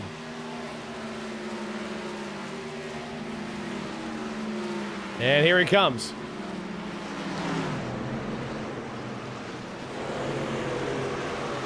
And that was indeed it. 43 seconds in the pits for Alan Vaught. Yeah, he got caught speeding on exit, it looks like. That hurts.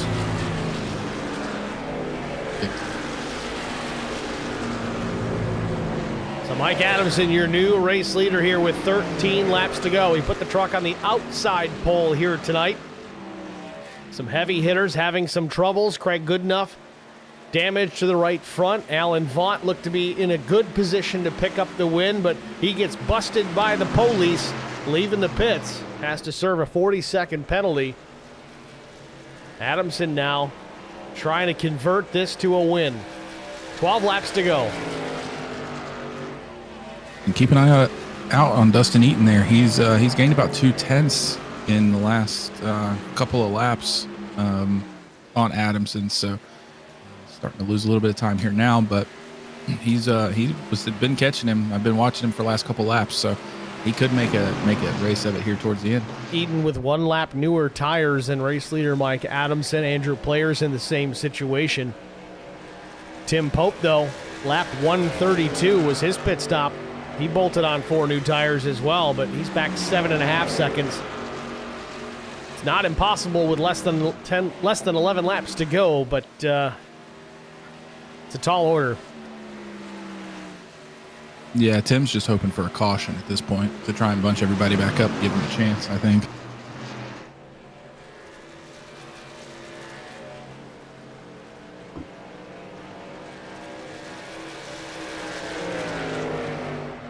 Ten laps to go for Mike Adamson.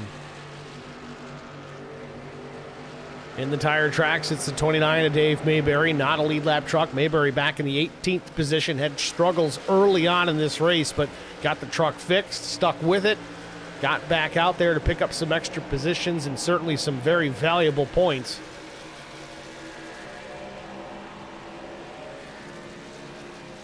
Adamson's, I think he's driving ginger right now because he's got much fresher tires than the 29 of Mayberry, and Mayberry really was closing the gap there mid-corner.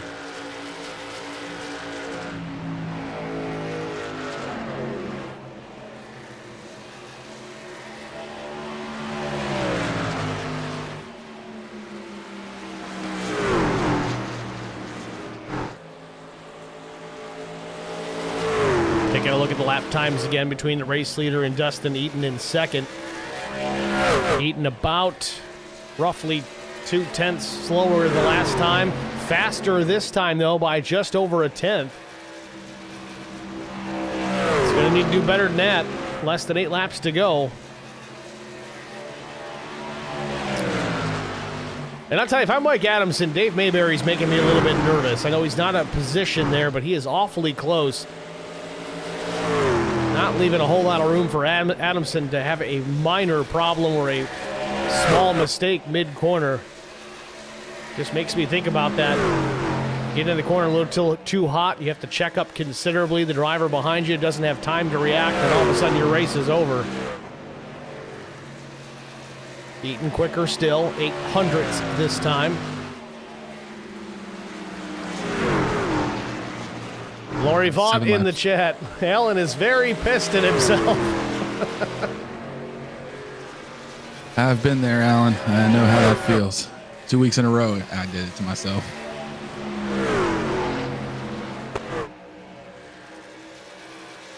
I know you can't take the hats to victory lane until the checkered flag waves, but Alan Vaught was looking at win number 3, and it all went away late.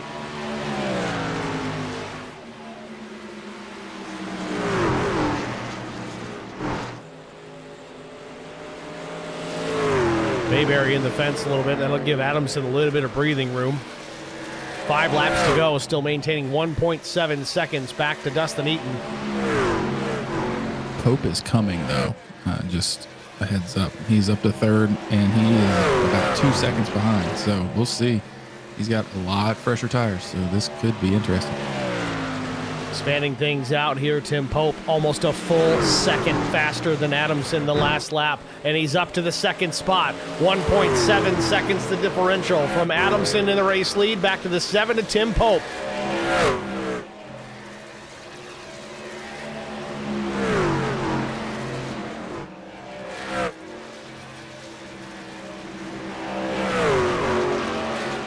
Pope 0.6 quicker that last lap. It's down to 1.2 with 3.5 to go. Now the thing here is Pope's got to get there, then he's got to get around the 29 of Mayberry. I don't think Mayberry's going to throw a block or anything like that, but he is still a lap truck that he needs to work his way around. Pope picked up a ton of ground, and Mayberry goes to the inside, lets him go. It's going to be between Adamson and Pope here with less than 3 laps to go. Pope is coming. He is there. 0.3, 0.2, and shrinking. It's getting closer and closer here. Out of turn number 2, he is there. Pope looking to the outside, swaps over to the inside, going for the race lead into turn number 3. Pope takes over the top spot. Adamson can only watch.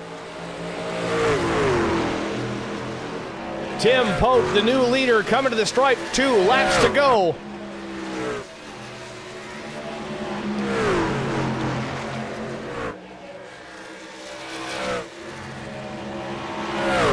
Pope looking for the white flag here, down the back straightaway, a half a lap away, and he can breathe a sigh of relief. A caution could change this, but it's been clean and green since I think about lap 39. Tim Pope off turn number 4. White flag in the air. Final lap for the 7.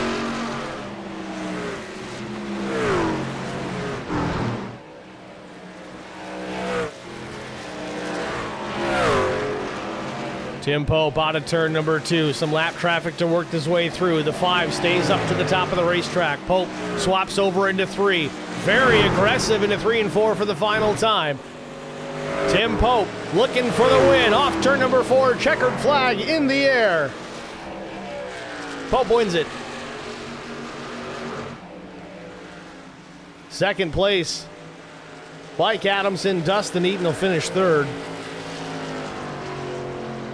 I don't know if I want to talk to Mike after this one. That's got to hurt. Tim Pope picking up his first win of the year.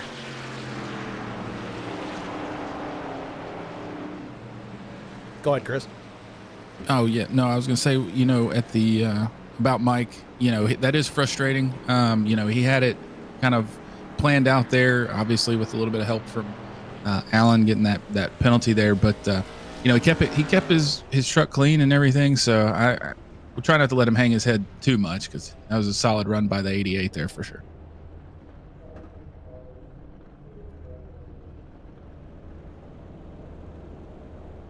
Drivers parked here on the front stretch at start-finish. We'll step aside here, get a quick break out of the way. We'll be back with our top 3 finishers after this. Stay with us.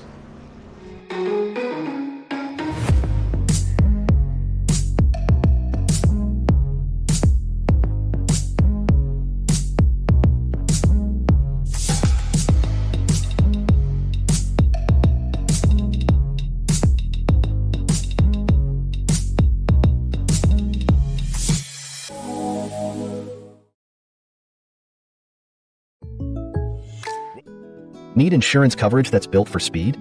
Frank Yea's office in South Charleston has your back. Whether you're blazing down the highway, protecting the home you've built, or setting up a legacy for your family, we've got the coverage you need. Auto, home, life, fast, simple, and made for you.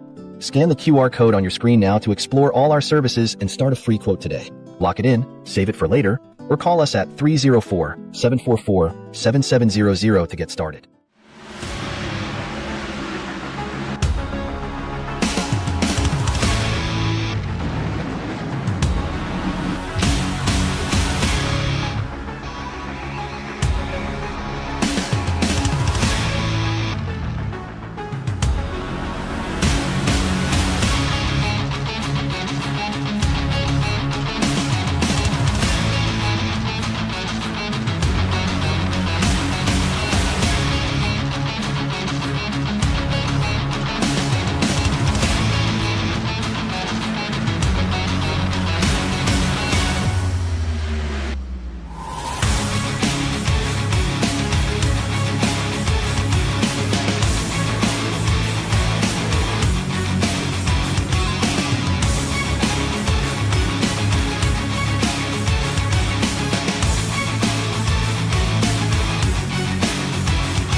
Racing isn't easy, but experiencing it is.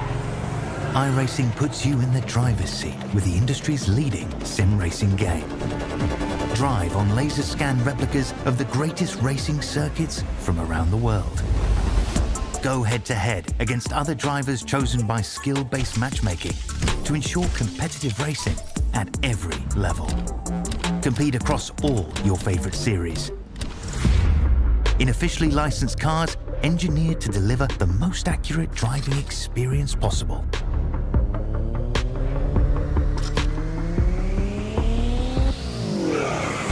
Join a race or host your own with players from across the globe.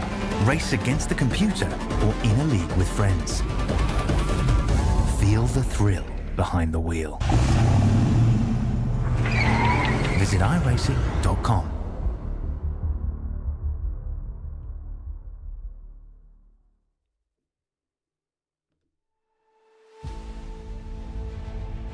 Back at Darlington Raceway, Tim Pope in a thrilling come-from-behind victory, passing Mike Adamson for the race win here with just about 2 laps to go. He takes the checkered flag here, race number 8 at Darlington. We'll see if we get a word with the driver of the number 7, our 3-time champion, picking up his first win on the season. Tim Pope, it's Steve and Chris in the Track Limits booth. You got a copy? Yes, sir. Well, congratulations, Tim, man, picking up the race win here tonight. I know Alan Vaught had his problems on pit road late, but it opened up an opportunity for you or Mike Adamson to pick up this win. You had the faster tires, the fresher rubber. You blow by him like he's tied to a tree with just a few laps to go. Walk us through the strategy and the game plan on those closing laps in that final pit stop. Yeah, I don't know. The reason I was off sequence there because I had to start in the back and hit it off sequence from in the back to try to stretch the fuel out or whatever. Got me off sequence and a little bit fresher tires. I think if I pitted maybe 2 or 3 more laps later, I wouldn't have got them. Well, certainly a thrilling finish. It was a fun one to watch for us up here in the broadcast booth. All we can do now is say congratulations and look forward to Bristol Motor Speedway next week. I know we had our share of craziness at Martinsville last week. Maybe we'll see a little less of that at Bristol, but what's your mindset going into that high-banked half mile in Tennessee next week? Pretty much the same as here. You just got to race the track and survive and take it easy until it's time to go. All right, Tim, well, we certainly look forward to it. Congratulations again on the first win of the season. Who do you want to thank before I let you go? You guys for doing an awesome broadcast. Yes, and Lord for putting this league on. Everybody on this ADY team. All right, Tim, thanks for talking to us, man. Congrats. Good luck next week. Thank you. It's Tim Pope, your race winner, man. A few words, but, man, he got it done here tonight in that chicken pit number 7. Next, we're going to talk to Mike Adamson, probably a very dejected Mike Adamson. We'll pull him up into the booth and get a word with our runner-up. Mike Adamson, the driver of the Phoenix Racing number 88. It's Steve and Chris in the booth. You got us? Absolutely. Mike, congrats, man. I know that one's got a sting. A solid outside pole in qualifying, and then, unfortunately, just a runner-up here, just a few laps shy. You get passed by Tim Pope on fresher tires. Walk us through the closing laps of the race, and how did it feel when you saw that 7 go on by? Man, I tell you what, I was all I was worried about was eating at one point, and my Greg Dobson, my teammate, was spotting for me, and with less than 10 to go, he's like, "You got it, you got this," and then all of a sudden he goes, "Mike, I'm sorry, Pope's on the way," and I was like, "Oh no." Well, you still made it look good. You had us set up for a thrilling finish. I know it stings, I'm sure, but, man, the truck looked good tonight. You look good out there in this pack. Walk us through your game plan coming into tonight. It seems like Darlington Raceway is a track that kind of suits your driving style. Oh, it really does. It's a finesse track. It's a precision track. Matter of fact, you say it stings. Tim Pope ran out of gas a couple seasons ago, and I beat him at 100 feet to the start-finish line. So I'll take this one with pride. But no, I love this track. I love that paint scheme I run. That's 4-0 for this paint scheme. Well, Mike, a job well done. Congratulations on that runner-up here at Darlington. We look forward to Bristol next week. Again, we talked to Tim Pope a little bit about his mindset rolling into Bristol comparative to Martinsville from last week. I know we had some chaos unfold on the paperclip. How do you feel about the last great Coliseum next week? Oh, I love that track. I run really well there. Just have to keep the elbows up and get ready to do a little bit of bump and grind. Looking forward to it, Mike. Congratulations again. Who do you want to shout out to before I let you go? Shout out to all my kids, Dale, Taylor, Riley, Lane. Also, I got a new sponsor on board tonight, Chick-fil-A in Lake Mary. Thanks to all of them up there. They work very hard. I see them every day. We'll be celebrating tomorrow. All right, Mike, thanks for talking to us, man. Job well done. Absolutely. Thank you, guys. Mike Adamson, your runner-up here at Darlington. Next, we're going to talk to the 14 of Dustin Eaton coming home in the 3rd position. I got to be honest, we didn't see a ton of Dustin Eaton here tonight. I know he was kind of in the vicinity of the top 10, the top 5, and had an opportunity here late. But let's hear from Dustin Eaton, driver the number 14. Dustin, it's Steve and Chris. You got us? Yes, sir, boys. That was a sweaty one. That's what that one was. Well, it's Darlington, man. I'm not surprised you're a little wore out after that. But why don't you walk us through it? Solid qualifying effort, 4th place. You finished there in 3rd.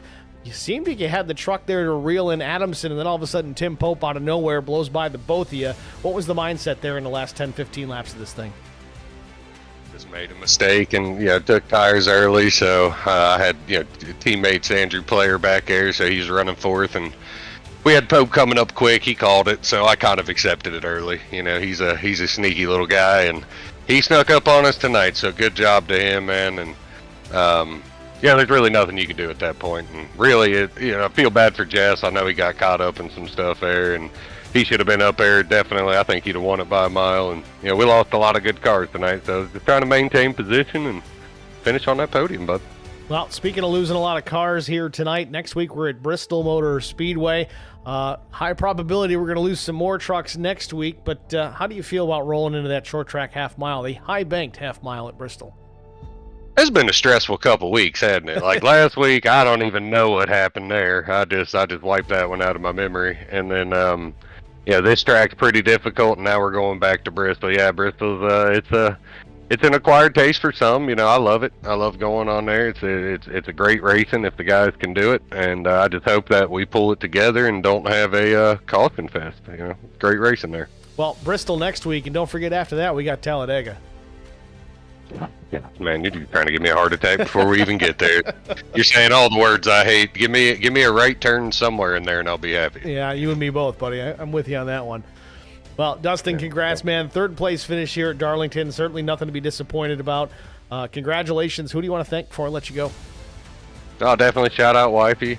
She's out somewhere, got the kids for me so I can do this. And definitely a huge shout out to Jess. That's always heartbreaking when stuff like that happens, and he had a real strong car out there. And to Team Tang, man, you got Hunt, Wade, Player, and Craig. Definitely to you guys and Jess and Lord for putting it on. All right, Dustin, thanks for talking to us, man. Good luck next week. Appreciate you guys. Dustin Eaton, your third place finisher here at Darlington Raceway. That'll do it for our interview portion of the broadcast this evening. Let's take a look here at the race results. Of course, we talked to our top three already: Tim Pope, Mike Adamson, Dustin Eaton. Fourth place was Andrew Player. Austin Paul, a solid top 5 finish for the three here tonight. Andrew Cawthon, a good run for him as well in 6th. That's your lead lap trucks. That's it. Only 6 after this one here at Darlington. Definitely a throwback finishing order for sure. Scott Roney was 7th. Stoney Benfield 8th. 9th was Albert Anderson. 10th place Russ Kilgore. Dustin Wade was 11th. 12th went to Kelly Cool. Alan Vaught, after his late race penalty, finishes 13th. Tough break for the 33. Jack Dixon hung in there for a 14th. Trevor Robertson, last week's winner, finished 15th. Anthony Williams was 16th. 17th place was George Rincon. Dave Mayberry, 19 laps down, but 18th place finish for Mayberry, who was involved in a wreck early on. Stuck with it, got the truck fixed, and salvaged some points out of the day. Greg Dobson was 19th. Kevin Hunt was 20th. Craig Goodenough, another heartbreaker for the 89 here tonight. A dominant truck. Had a problem, got in the wall, damaged the right front, will finish 21st. Josh Bittner, speaking of fast trucks, 22nd place. Bittner was out front this evening as well. Derek Welch, a top 10 driver this evening, he finishes 23rd. 24th was John Gallagher. Larry Dickerson was 25th. Sean McDonald, 26th. Jeremiah Burke involved in a wreck early, 27th. 28th was Greg Klein. Kyle Vaught, 29th after a crash out of turn 2. Ricky Wittenberg was 30th. 31st, John Osborne, and Chandler Paul out of this one very early. Jumped in the infield to take pictures for the guys. He'll finish last, 32nd to 146 laps down. With that said, that'll do it for us here at Track Limits Network. Chris, again, as always, thanks for joining me up here in the broadcast booth. You certainly add an element to this broadcast each week that we really don't get in any other race because, well, you're usually behind the wheel. So, again, my deepest thanks for you being here. Hey, no problem, Steve. I appreciate you allowing me to come up here and enjoy these races with you. And anytime you need to pull me up here from behind the wheel, you've got my permission. Well, with that said, congratulations to Tim Pope picking up his first win on the season here in the Vigilante Racing League at Darlington. If you guys haven't already, hit that thumbs up. That helps us. That's the like button in case you don't know. It's free to do. It helps the broadcast channel. It helps the league. It really just gets this video pushed out by the YouTube algorithm into some new eyeballs. So maybe some guys that don't know about us, maybe some guys that don't know about you. It's a win-win across the board. We do appreciate that. It helps. It does make a big difference. Also, if you're not already subscribed, make sure that you're not. And if you're not, go ahead and subscribe. You don't pay a service or any kind of a fee to be a subscriber. It just helps us with those numbers as well. So do that while you're at it. Tell your friends, tell your family, tell your enemies. I don't care who's watching as long as they're enjoying it. Again, with that, thanks, Chris. Congrats to Tim. We'll see you guys at Bristol. Have a good night.